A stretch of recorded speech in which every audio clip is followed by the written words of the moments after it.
बिस्मिल्लाहिर्रहमानिर्रहीम अस्सलाम वालेकुम। जी बच्चों, कैसे हैं आप लोग? ठीक ठाक हैं सब? अच्छा जी बच्चों, ये चैप्टर नंबर 1 आप लोगों ने करना है। ये न्यूमेरिकल्स, इसके स्मार्ट सिलेबस के सवाल, ठीक है जी, वो हम करने लगे हैं।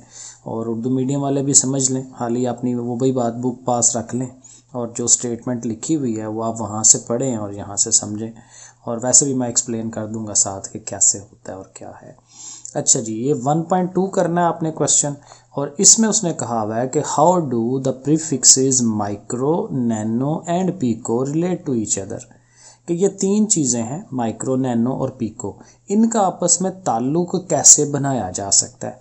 तो ये आपने अपने चैप्टर में अगर आप देखें तो ये जो माइक्रो है ना वो 10 की पावर होता है -6, और जो नैनो है वो 10 की पावर -9 होता है, और जो पीको है वो 10 की पावर -12 होता है। तो अगर आप गौर करें तो इन तीनों के अंदर 3-3 पावर का गैप है, 3-3 पावर का, 6 के बाद 9, 9 के बाद 12। तो इसी 3-3 की पावर के हिसाब से हम इनका रिलेशनशिप आपस में बना सकते हैं। मसलन हम ये लिख सकते हैं कि एक माइक्रो जो है ना वो 10 की ताकत 3 नैनो के बराबर होता है। वो किस तरह से कि वो मैंने नीचे करके भी दिखाया। माइक्रो होता है ना 10 की पावर -6, ये 10 की ताकत 3 आपने लिखी हुई है, और नैनो जाहिर है 10 की ताकत -9 होता है। अब 3 और -9, 3 में से -9 आप करेंगे अगर कैलकुलेटर पे तो वो -6 ही आता है, तो वो ज़ाहिर है ये चीज़ आ जाती है। तो इसका मतलब ये जो रिलेशन हम बना रहे हैं ये बिल्कुल सही है कि एक माइक्रो जो है 10 की ताकत 3 नैनो के बराबर होता है। तो ये इनका आपस में रिलेशनशिप बन जाएगा। अब इसी तरह से नैनो का पीको के साथ बना लें, क्योंकि इनका भी 3 का गैप है। तो 1 नैनो इक्वल टू 10 की ताकत 3 पीको।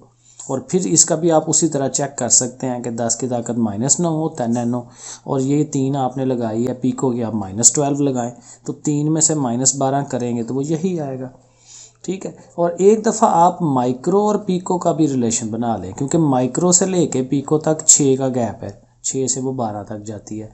तो आप ये लिखें कि 1 माइक्रो जो है वो 10 की पावर 6 पीको के इक्वल है। तो इस तरह से इन रिलेशंस को हमें याद रख लेना। सवाल आए तो फिर हमने इसको ऐसे ही बस लिख देना है, इतना सा काम है इसका। अब 1.4 पे आ जाएं। 1.4 में कहता है री right the following in standard form. आपके पास एक सवाल है, एक नंबर है, और उसको कहता है कि आप दोबारा लिखें और इसको स्टैंडर्ड फॉर्म में लिखें। स्टैंडर्ड फॉर्म यही जो साइंटिफिक नोटेशन वाली स्टैंडर्ड फॉर्म होती है कि आपके पास जो भी नंबर है ना तो उसके पहले हिस्से के आगे अशारिया होना चाहिए, ठीक है। अब वो हमने करना होता है। अब इधर आपको कोई अशारिया नज़र नहीं आ रहा, तो जिसका अशारिया नज़र नहीं आता तो वो यहाँ पे होता है, इस जगह पे। तो उसको आपने शिफ्ट कराना है यहाँ पे। तो कितने हिस्से जाएगा? 1, 2 और 3 हिस्से या 3 डिजिट वो पीछे जा रहा है। तो जितना वो पीछे जाता है उतनी हम 10 की पावर ले लेते हैं, और अगर राइट साइड से चल के लेफ़्ट की तरफ जाए ना तो हम पावर पॉजिटिव लेते हैं। ये याद रखना होता है इसका। तो बहरहाल 3 पावर ले ली। अब ये 3 पावर और ये -27, इसको आप कैलकुलेटर पे करें, 3 में से -27 करें तो -24 आ जाएगा। तो ये है इसकी स्टैंडर्ड फॉर्म, सही है। इसी तरह इसके बाकी पार्ट्स भी हैं, वो आप देख लें। ये बी पार्ट देख लें, इसका 32 है और 10 की पावर 5 है। अगेन इसका पॉइंट हमें नज़र नहीं आ रहा, वो यहाँ पे पड़ा होगा बिल्कुल उसकी राइट साइड पे 2 के आगे। तो यहाँ से आपने एक ही डिजिट जंप करवाना है उसे। तो एक ही डिजिट जंप करेगा, यहाँ पे पॉइंट आ जाएगा इस जगह पे, तो फिर हम कहेंगे 10 की पावर 1, और 1 ये पावर है और 5 ये पावर है, तो वो 6 हो जाएगी।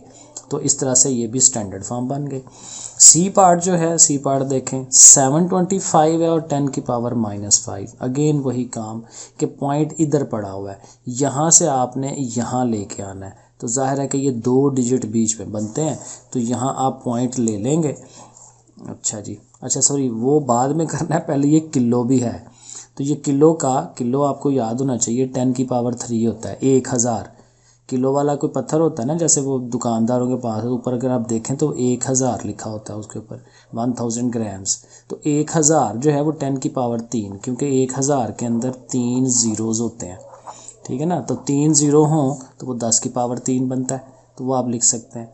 तो पहले तो इन पावरों को कर लेना, -5 + 3 करेंगे तो वो -2 हो जाएगा, उसके बाद आप वो पॉइंट वाला काम करें कि पॉइंट को यहाँ से यहाँ शिफ्ट कराएं, तो उसके भी ज़ाहिर है 2 पावर बननी है, -2 वो वाली है, 2 ये और -2 ये वैसे ही आपस में ख़त्म हो जाएंगी। तो सिर्फ यही जो चीज़ है ये हमारा आंसर आ जाएगा, लेकिन अब ये ग्राम्स में है। सवाल हमारा केजी में था, हमने उसको ग्राम में कन्वर्ट कर दिया साथ, तो ये उसको हमने स्टैंडर्ड बना दिया। डी वाला जो है बिल्कुल वैसे ही हम करेंगे, लेकिन जाहिर है कि इसका पॉइंट अब लेफ़्ट साइड पे है, यहाँ पड़ा हुआ है पॉइंट मिल रहा है हमें, और उसको हमने पहले हिस्सा ये जो है हमारा 2 फर्स्ट नॉन ज़ीरो नंबर, एक ऐसा नंबर जो ज़ीरो नहीं है उसके आगे लाना होता है। तो फिर इधर से शिफ्ट होगा तो 2 डिजिट मूव करवाना है उसने। फॉर एग्जांपल यहाँ हम लेके आते हैं तो 2 डिजिट वो मूव हुआ है, तो वो लेफ़्ट साइड से चल के राइट की तरफ आया है, तो लेफ़्ट से चल के राइट की तरफ आए तो हम माइनस में लिखते हैं पावर उसकी। ये रूल याद रखना है, राइट से लेफ़्ट की तरफ जाएंगे तो प्लस में पावर लिखते हैं, लेफ़्ट से राइट की तरफ जाएंगे तो फिर वो माइनस में लिखते हैं। तो ये हमने माइनस में लिख लिया, ठीक है। अब -2 और -8 ये मिलके -10 हो जाएगा, और बाकी आंसर। तो 2 के आगे पॉइंट लिखते नहीं है क्योंकि उसके बाद आगे कोई नंबर भी तो नहीं है, तो इसके लिए पॉइंट लिखने का फ़ायदा कोई नहीं है, तो खाली 2 लिख के तो हम आंसर दे देते हैं इसका। लो जी 1.5 करेंगे, इसमें भी वही काम उसने कहा हुआ है, right the quantities in standard form. इसकी भी स्टैंडर्ड फॉर्म बनाएं। 6400 किलोमीटर है, तो यहाँ हमने सिंपल वही बात कि पॉइंट इधर पड़ा हुआ है तो 3 डिजिट उसने पीछे जाना है, तो हम 3 डिजिट पीछे ले गए हैं, तो ज़ाहिर है 10 की पावर 3 जो है उसको लिख देंगे प्लस वाली, क्योंकि राइट से हम गए हैं। इसी तरह नीचे देख लें 3 8 और ये 4 दफ़ा ज़ीरोज़ हैं, ठीक है। इसमें अगर आपने स्टेप इंक्रीज़ करना है तो आप ऐसे कर सकते हैं कि जितना आप पॉइंट पीछे लेके गए हैं ना, तो कितने डिजिट थे, 5 डिजिट थे ना आ रहे, एक ये है और 4 ज़ीरोज़ हैं, तो 5 डिजिट है तो 5 ज़ीरोज़ आप इस तरह से करके दिखा दें उसे, और फिर उसको उसकी पावर दिखा दें, ज़रा 2 स्टेप बन जाएंगे।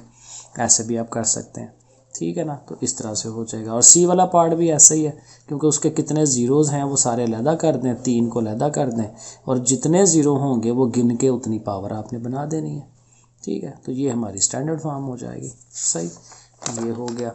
फिर डी वाला पार्ट ये देख लें, इसमें भी वही है, लेकिन ज़ाहिर है इसमें काम उसने ये कहा है सेकंड्स इन अ डे, एक दिन में सेकंड कितने होते हैं, तो वो हमें काउंट कर लेना है। पहले सबसे पहले तो घंटों से स्टार्ट करेंगे ना, तो पूरे एक दिन में 24 घंटे होते हैं, और हर घंटे में 60 मिनट्स होते हैं, 60 मिनट होते हैं, और हर मिनट के अंदर जो है वो 60 सेकंड होते हैं, क्योंकि हमने सेकंडों तक जाना है। तो 24, 60 और 60 इनको हमने मल्टीप्लाई करवाना है, तो ज़रब देंगे कैलकुलेटर पे तो हमारे पास ये आ जाएंगे 86,400 सेकंड। अब इसको हमने स्टैंडर्ड फॉर्म देनी है, तो वही बात कि 8 जो पहला नंबर है वहाँ पॉइंट होना चाहिए, तो ये 1 2 3 4 डिजिट बनते हैं, तो फिर 10 की पावर 4 दे दें उसे और पॉइंट यहाँ लगा दें, तो ये हो जाएगा। ओके, अब 1.6 है, सवाल काफ़ी लंबा चौड़ा है लेकिन आंसर छोटा ही है। वो कहता है ये जो आपका वर्नियर कैलिपर होता है ना, उसके आपको पता है दोनों जाज होते हैं, और उनके ज़ीरोज़ को हम मिलाते हैं, पीछे आपने थ्योरी पढ़ी होगी। तो ज़ीरोज़ अगर प्रॉपर ऐसे करके कोइंसाइड कर रहे हो ना, तो फिर हम कहते हैं कि वो उसमें एरर नहीं है, ठीक है। लेकिन अगर वो कोइंसाइड नहीं कर रहे, ऐसे हैं या ऐसे हैं, तो फिर जाहिर है कि उसमें एरर होता है। तो यहाँ उसने यही कहा हुआ है, on closing the jaws of a vernier caliper, zero of the vernier scale is on the right to its main scale, main scale से वो आगे चला गया, राइट साइड पे चला गया, such that the 4th division of its vernier scale, कि उसकी जो चौथी डिवीजन है, चौथा जो दर्जा है, वो कोइंसाइड कर रहा है, ऐसे कर रहा है with one of the main scale division. तो फिर कहता है कि इसमें से ज़ीरो एरर बताएं कितने। अब एरर तो डेफिनेटली है, क्योंकि वो आगे चला गया, कितने दर्जे आगे चला गया, 4 दर्जे। तो फिर हमें वो दर्जे लिख लेने हैं कि वर्नियर डिवीज़न जो है जहाँ पे वो कोइंसाइड कर रही है वो 4 है, 4 दर्जे वो आगे गया है।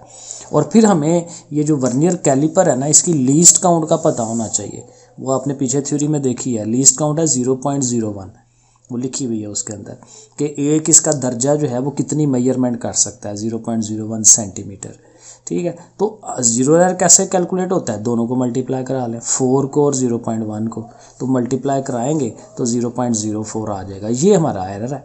और चूंकि राइट साइड पे है तो इसलिए प्लस में एरर होगा, आगे की तरफ गया हुआ ना कि इतनी वो ज़्यादा मेजरमेंट कैलकुलेट कर देता है, तो ये एरर है, तो प्लस में एरर आ गया। और उसी की कहता है ज़ीरो करेक्शन क्या होगी। तो करेक्शन वही होती है जो एरर है, जितना एरर हो उसी को आपने ठीक करना होता है। तो ठीक तभी होता है जब वो प्लस में एरर है तो आप माइनस में उतना ही अमाउंट जो है वो उसमें ऐड करवा दें। तो सिर्फ हमने उसका साइन चेंज कर देना, ज़ीरो एरर जो आए उसका साइन चेंज कर दें तो वो ज़ीरो करेक्शन हो जाती है। ठीक है, तो बस इतना सा काम है, ये इसका आंसर हो जाएगा। अगले इजी हैं सवाल, सिग्निफिकेंट फिगर के 2 सवाल हैं कि which of the following quantities have 3 significant figures. कि ये आपको 4 सवाल दिए गए हैं और चेक करें कि किस में जो सिग्निफिकेंट फिगर है वो 3 आती है। अब इसके रूल्स होते हैं, रूल ये होता है कि कोई भी नंबर जो ज़ीरो के बगैर होता है ना वो सिग्निफिकेंट होता ही होता है, अहम, सिग्निफिकेंट मतलब अहम। तो जैसे ये 3 भी अहम है, 6 भी अहम है, 6 भी अहम है, लेकिन जो ज़ीरोज़ इन नंबरों के बीच में आ जाते हैं वो भी अहम होते हैं, वो भी सिग्निफिकेंट होते हैं। तो इसके 1 2 3 4 5 के 5 सिग्निफिकेंट है। हमें सिर्फ 3 वाला देखना है, बताना है कि किसके 3 है। अगले को देखते हैं। अब ये देखें 0.00, इन ज़ीरोज़ के पीछे कुछ नहीं है तो इसलिए ये सिग्निफिकेंट नहीं होने। ये नंबर पहले ही हमने कहा नंबर सिग्निफिकेंट होते हैं और उनके बीच वाला 0 भी सिग्निफिकेंट है। तो ये तीनों सिग्निफिकेंट है, तीनों ही अहम है। तो ये 3 हो गए, तो इसका मतलब ये हमारा आंसर है। उसने 3 ही पूछे थे ना, तो हम कहेंगे बी वाला जो है उसके अंदर जो उसके जो सिग्निफिकेंट है वो 3 है। इसमें भी 3 ही बनते हैं, 10 वाली पावर को नहीं देखते, नंबर को देखते हैं। तो ये भी 2 नंबर हैं, बीच में 0 है, तो ये भी तीनों सिग्निफिकेंट है। तो सी वाला पार्ट भी सही है। और डी वाला जो है उसमें ये 3 तो हैं लेकिन पॉइंट के बाद भी एक 0 है। इधर नंबर आ रहे हों और पॉइंट के बाद 0 आए, ये भी सिग्निफिकेंट होता है अगर पीछे नंबर्स हों। ये नहीं था सिग्निफिकेंट क्योंकि इनके पीछे कुछ नहीं था। तो बहरहाल ये चारों सिग्निफिकेंट है, तो इसलिए ये नहीं। तो ये बी और सी के अंदर ही 3 सिग्निफिकेंट हैं। ओके, लो जी, वही सिग्निफिकेंट अब आगे 1.9 में भी है। उसने बस अब यहाँ ये कहा है कि आपको ये 4 सवाल दिए गए हैं तो हर एक में बताएं कि कितने कितने हैं। 1 और 9 और 2 ज़ीरोज़ उनके बीच में है, दरमियान में है, तो फिर चारों के चारों जो हैं वो सिग्निफिकेंट होंगे। 0.000 ये पीछे हैं, सारे नहीं हैं सिग्निफिकेंट, ये तीनों सिग्निफिकेंट हैं, 1 2 3, तो ये 3 हो जाएंगे। इसके अंदर भी 1 6 6 कोई 0 आया ही नहीं है, तो ये तीनों ही सिग्निफिकेंट होंगे, वो लिख दिए। और इसमें भी ये 2 और ये 1 ये तो हैं ही नंबर्स और उनके बीच में 0 आ रहे हैं, तो चारों के चारों सिग्निफिकेंट हो गए। बस इतना सा काम है। लो जी बच्चों, नेक्स्ट इंशाल्लाह अगली वीडियो में चैप्टर 2 के हम करेंगे। ओके जी बच्चों, अल्लाह हाफिज़।